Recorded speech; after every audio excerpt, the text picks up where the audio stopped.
March 4th, 2015, day one of my egg freezing injections. I'm sitting at the edge of my bed, teary-eyed and trembling, holding a syringe full of hormones in my hands. You never truly feel quite as single and yet somehow oddly empowered as that moment when you stab yourself with a syringe full of hormones, realizing your entire reproductive future is in your hands. Choosing to freeze my eggs was my secret. It's not that I was ashamed. I just didn't want to tell the world, which was ironic because I tell the world everything. I work in ad sales. I get paid to talk. TMI is pretty much my middle name, and yet this was one secret I was holding real close to my chest, almost protecting it before it even happened. It all started with a phone call a couple months before to my mother. Hey, Ma. Yeah, no, of course I love you. No, I'm not sick. Oh, yeah, I bought my flight home. Listen, crazy idea. Should I freeze my eggs? Viktoria, this is a very stupid question. You're 28 years old. You've been single 2 years. You should have done this yesterday. Right, yeah, of course you're right. No, honey, when will you learn? Mamachka's always right. At 4'11", my former Ukrainian gymnast of a mother was a spitfire, and nothing stood in the way of her and her future grandbabies. But honestly, I'd been thinking about it for a while because my friends were growing up so fast, my Facebook feed clogged with engagements, houses, babies, and yet I felt like I was Peter Panning backwards in the best possible way. So on March 4th of this year, I grew up and I froze my eggs. I froze my eggs because I wanted to live out my dreams on my timeline, regardless of a man swooping in or a ticking biological clock. I did it to buy my freedom and equally my guilt. I recognized that this time in my life was sacred and it was limited. And I wanted to do crazy things, have reckless romances, travel the world. I didn't want to be accountable to anyone for a really long time. Fast forward to March, a blur of blood tests, ultrasounds, injections, 7 a.m., half naked in stirrups, talking to Dr. McDreamy about the weather as he casually yields a small phallic camera inside of me. Who needs coffee?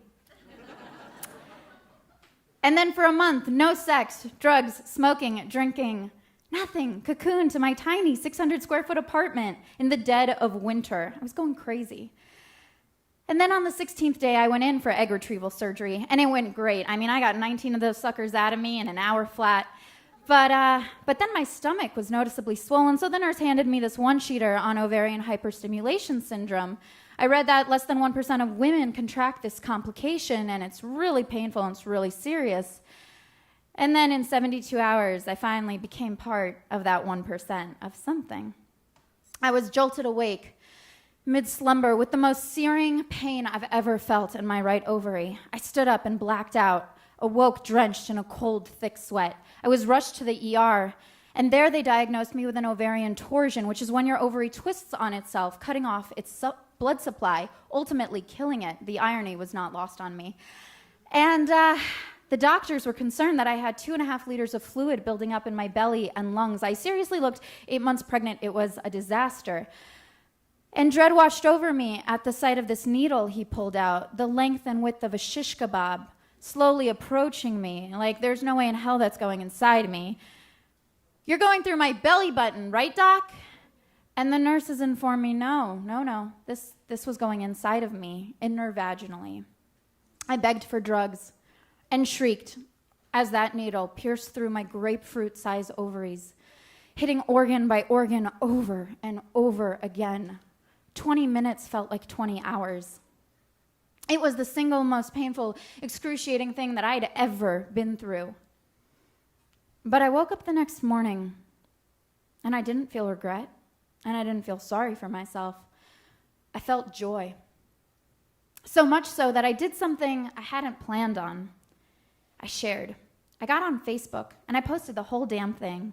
The pain, the gore, the giant needle, and ultimately the joy of relief of knowing that I had found this puzzle piece in my life all on my own.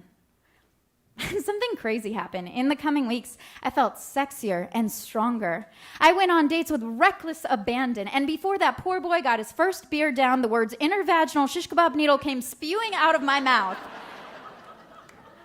I went to the beach, and I didn't wear a cover-up because I figured anyone can have abs, but I had grown the makings of a whole European soccer team in my belly in just 2 weeks. And so, a month later, Vice News reached out to me asking me to write an article, the first ever. And it went live on Mother's Day. Well played, Vice.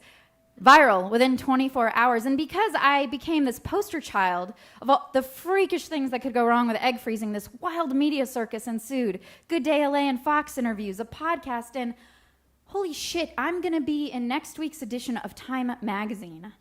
And throughout all of this, women from all over the world wrote me, asking me questions that I now could answer, things nobody could do for me. And so as the trauma subsided, I was replaced with this superhuman feeling, the power to impact. How one tiny story could inform a person's life choices. I got this email the other day from a woman.